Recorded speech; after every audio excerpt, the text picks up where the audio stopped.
Alien Earth is here and a new queen has arrived.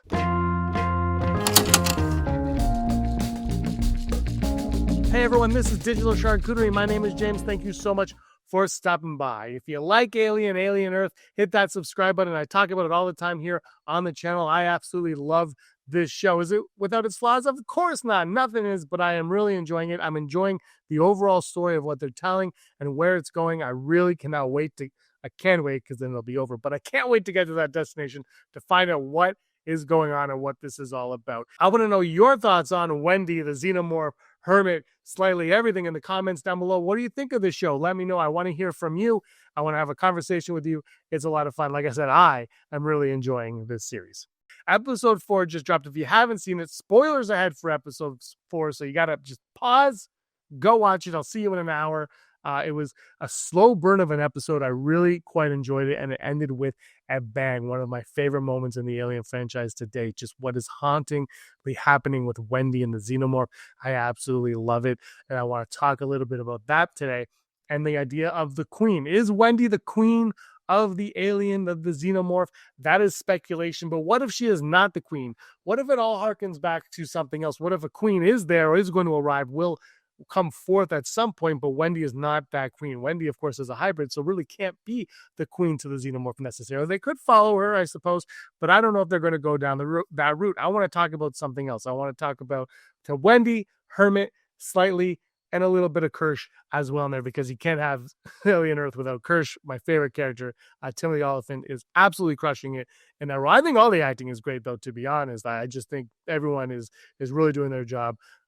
Great. Now, that being said, I did think the Hermit character was a little weak. I thought the performance was strong, but the character's a little weak. But now, as I digest the episode and rewatch the episode, I start to think maybe there's more to come from Hermit, and we're going to get something there that's a little bit more than just a bland relationship with his sister, in my opinion. But I want to talk a little bit about all of those, how everything we saw in episode 4 goes right back to episode 1. Every moment in this series is crucial for the development of the show. I think it's one of those ones where if you stop paying attention, you're going to lose sight of what's happening. They're showing you everything, but they're hiding it at the same time, right? The magician never reveals their tricks, and that's how I feel with Alien Earth. I think they're showing us everything, but nothing at the same time. So if you pay attention, you got it.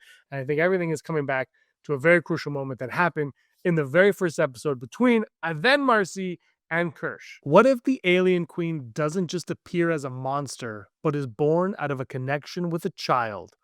Episode 4 of Alien Earth gave us one of the most unsettling haunting sequences in the franchise so far. Hermit's lung, removed from his body and held in a lab, becomes the host for a chestburster, and instead of screaming or running, Wendy approaches it, sings to it. She sings a lullaby, echoing her namesake in Peter Pan, soothing the creature, drawing it out, forming a bond. The alien doesn't lash out. It recoils, hesitates, and listens. They share a moment that is at once intimate and terrifying. This isn't just body horror. It's an emotional experiment in real time. And this scene doesn't exist in a vacuum. Back in episode 1, Wendy, then still Marcy, had a quiet but incredibly telling encounter with Kirsh over a scorpion trapped in a terrarium. She wanted to crush it, but Kirsh asked her to stop and consider what the creature felt, trapped under glass and threatened by giants. He encouraged empathy over instinct. Marcy hesitated, then said no, sparing the scorpion. That moment, seemingly minor, planted the seed for her approach to the alien life. Kirsh was teaching her to see creatures not just as threats, but as beings capable of fear, suffering, and maybe even connection. It's eerie, foreshadowing, because in episode 4, Wendy is applying the lesson at the most extreme scale. She's interacting with a xenomorph the way she once spared the scorpion, with attention, understanding, and care. Now, if you combine that emotional bond with what we know about the xenomorphs themselves, it becomes even stranger. Xenomorphs aren't blank slates. They inherit traits from their hosts. This DNA reflex is part of established franchise lore. They take on physical attributes and sometimes behavioral tendencies from the bodies they gestate in. Predaliens get predator features, dog aliens walk on all fours, human hosts produce bipedal creatures with human-like reflexes. So if Hermit, a human, is used to hatch a xenomorph egg, the creature isn't just an alien, it's carrying a fragment of Hermit. And now it's also emotionally exposed to Wendy. What's the first touch point, the first imprint? And it could define the creature's personality, instincts, and responses in ways we haven't seen before. Now let's have a little fun. Slightly is being manipulated to steal the egg. And if he succeeds using Hermit as the host, we could be witnessing the origin of Earth's first queen, not as a random accident or corporate experiment, but as a deeply personal, emotional, entangled birth.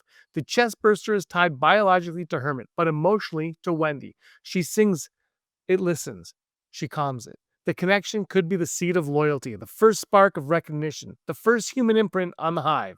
The queen, in this scenario, doesn't just arrive as a predator, she arrives carrying echoes of Wendy's song, her empathy, her presence. It's a terrifying and poetic inversion.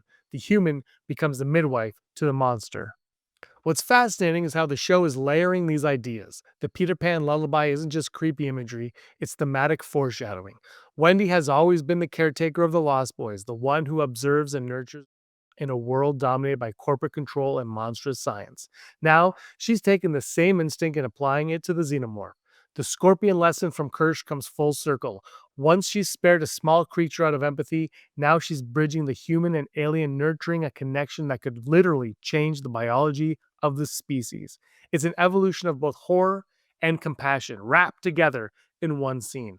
And it raises questions about the future of the show. If this xenomorph birthed from Hermit and soothed by Wendy becomes the foundation of the hive, then Wendy herself isn't just a survivor, she's a participant in the creation of the queen. She may not wield weapons or order troops, but she has influence that no one else does, a subtle power over the very apex predator of the franchise.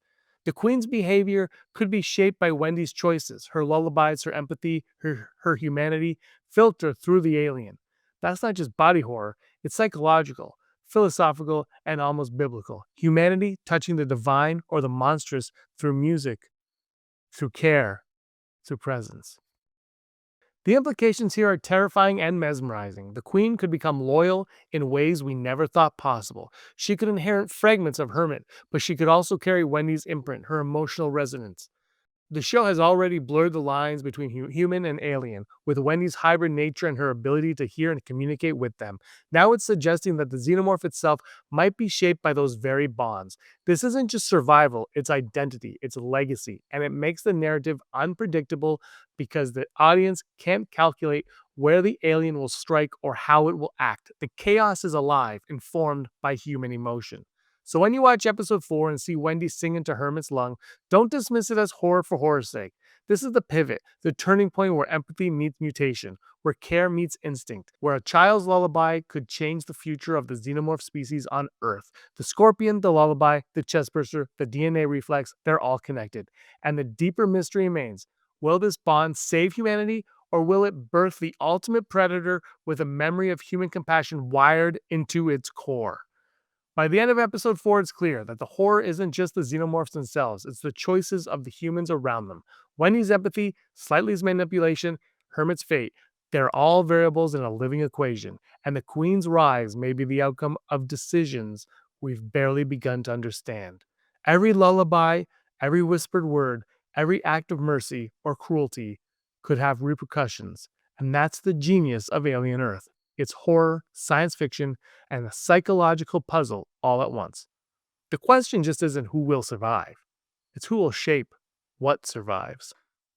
Those are my thoughts right there on Wendy, the alien queen, and what could happen and how it's all going to transpire. Let me know your thoughts in the comments down below. I'd love to hear them. Love having a discussion with you. Love hearing everything you have to say about this series and more. Thank you so much for watching, everybody. I really appreciate it. Hit the like button, subscribe button, and until next time, may be the master of your own universe.